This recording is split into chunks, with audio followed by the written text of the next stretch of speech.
Hello guys, and welcome back to a new video. In today's video, I'm going to show you that how you can remove a sync contact on your Telegram application. So without wasting any time, let's start our video. First thing you need to do is to go to your Telegram application. From there, you need to tap on the three lines. From there, you need to go to the contact, and you can see these are all synchronized contact. So I want to remove them all. How are you going to do it? Tap on the three lines again. Then tap on settings. From settings, you need to go to privacy and security.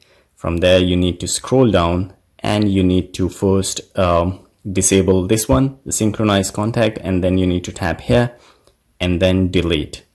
So once you deleted all the contacts, I will go back, tap on the three lines, then contacts, and as you can see, every contact has been removed from my Telegram account.